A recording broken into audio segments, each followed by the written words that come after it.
Hi, this is Annapolis Mayor Josh Cohen with a video update for November 2013. There have been some very positive developments in terms of the city's fiscal condition as well as the future of City Dock that I want to share with you. And at the end of this video, I'm going to share a brief announcement about some environmental recognition that the city recently received.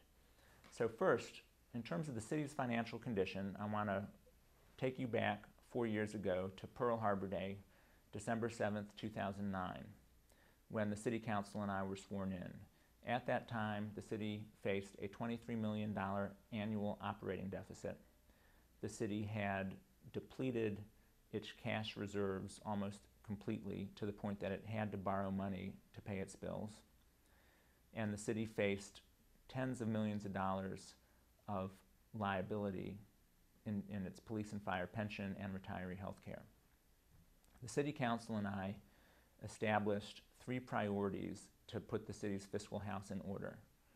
And those priorities in order were, number 1, to balance our budget, stop digging the hole deeper and make sure we're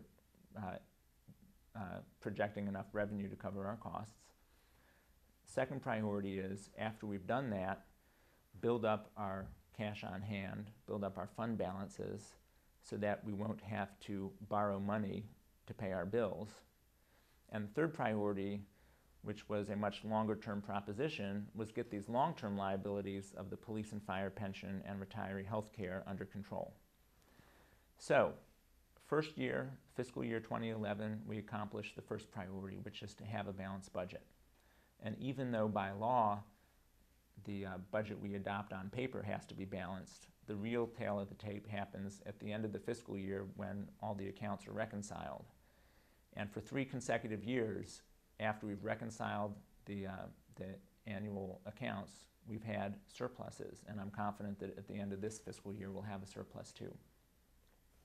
Our second priority, to build up enough cash on hand so that we won't have to borrow money to pay our bills, was not a 1-year proposition, because our city needs over $20 million to be able to make it through an entire 12-month period without having to borrow money.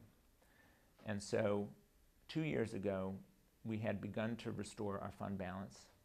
We had to borrow $18 million to make it through the year. Last year, because we had continued to restore our fund balance, we reduced our borrowing to $10 million. Earlier this year, this spring, we had paid off all of our short-term debt, our lines of credit and tax anticipation notes. At that time, it was uncertain whether we would be able to make it through the end of the summer, which is always the leanest months, without having to borrow money. And so last month at the October work session, the city manager presented to the council that we had indeed made it through, which means for the first time in years, the city had gotten to the point where we had built up our fund balances enough. Our management team had done a good enough job keeping track and managing our finances that we were out of debt. So between those 2 items, balancing our budget for 3 consecutive years and finally getting ourselves out of short-term debt, we had made significant steps to putting the city's fiscal house in order. The third priority, which was to reduce our long-term personnel liabilities, was in some ways an even more complicated proposition. And if you read the papers or watch the news, you know that every state and county and city across the country are wrestling with funding their long-term pension and other personnel obligations. 14 months ago, the city began a process called IBB, which stands for interest-based bargaining. It was brought to the city. The concept was by Alderwoman Sheila Finlayson, who was president of the Teachers Association, and she had had experience with that. The IBB team met for 14 months, meeting twice a month for 14 months. It included, in addition to Alderwoman Finlayson, Alderman Ross Arnett was on it, several members of the administration, representatives from all 4 employee bargaining units, and a citizen member of our Independent Financial Advisory Commission. Those negotiations produced a solution.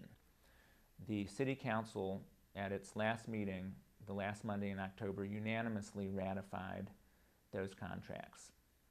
What does that mean in terms of numbers?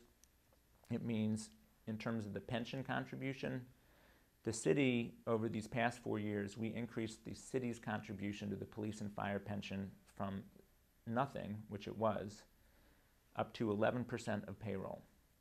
Employees, our police officers and firefighters, increased their contribution from 3.5% 4 years ago to 6.5%.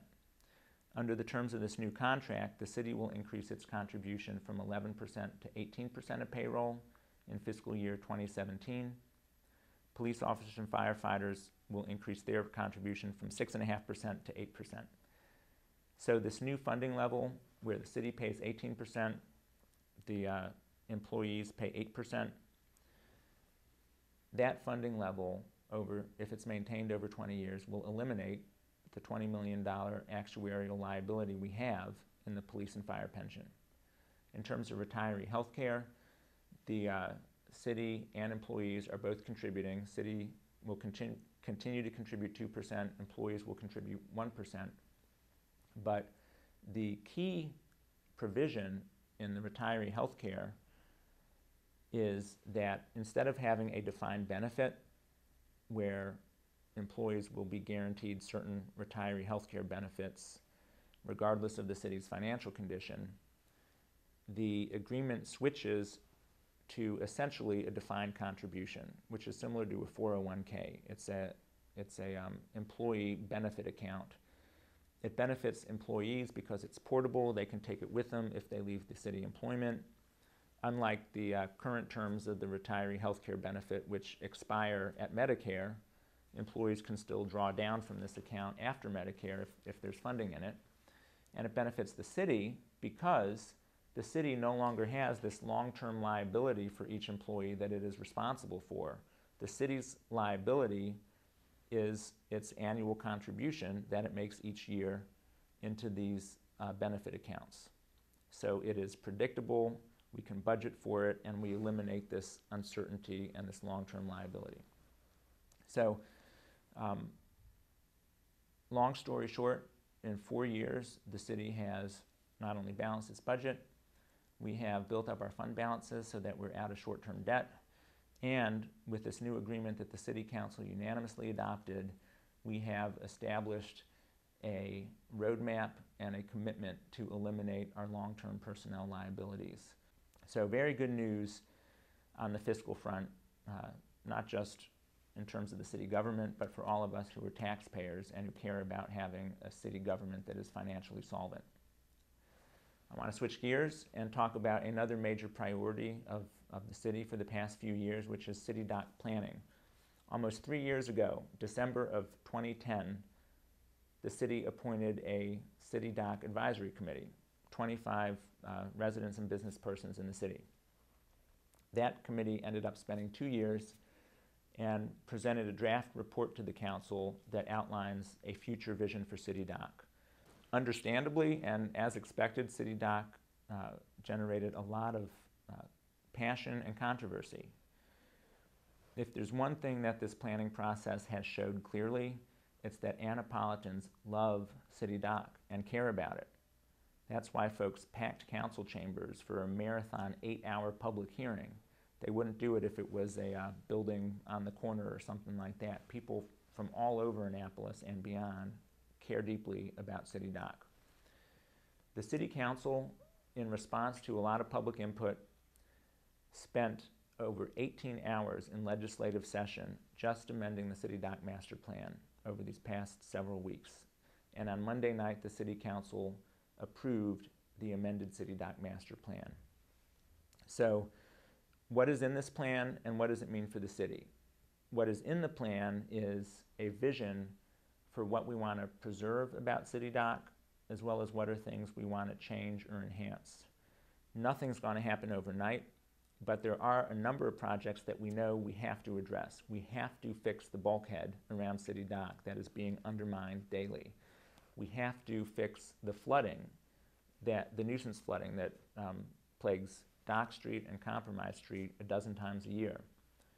We will have to replace the Hillman parking garage. And to me, it would be nuts to spend the money on these major projects just individually without a clear vision for what do we want City Dock to look like 20 years from now. When we replace the bulkhead, when we tear up the asphalt to fix the flooding and put in drains and pumps, do we want to replace everything exactly like it is? Or with Hillman Garage, do we want to expand the parking capacity at Hillman so that we can explore other ways of utilizing our prime waterfront downtown other than surface parking? There are many, many questions yet to be answered. The plan calls for a detailed parking and traffic analysis. It calls for the first ever citywide review of our maritime zoning.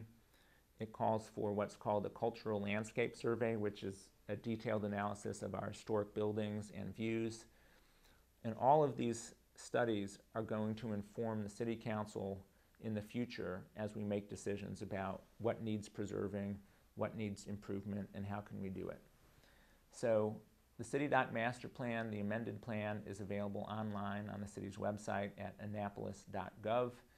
I am so proud of my colleagues on the City Council because there's a reason why the city has never done a City Dock Master Plan, because these are hard decisions and it's a lot easier to just punt and sidestep these.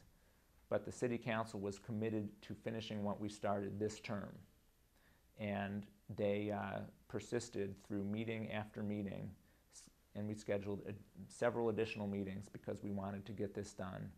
The amended plan, I believe, addresses the vast majority of concerns that the City Council heard. Organizations such as Historic Annapolis and the Maritime Advisory Board that previously opposed the draft plan support the amended plan. And it's a personal priority of me that we focus on City Dock, preserve what's best about it, but also seek ways to enhance it.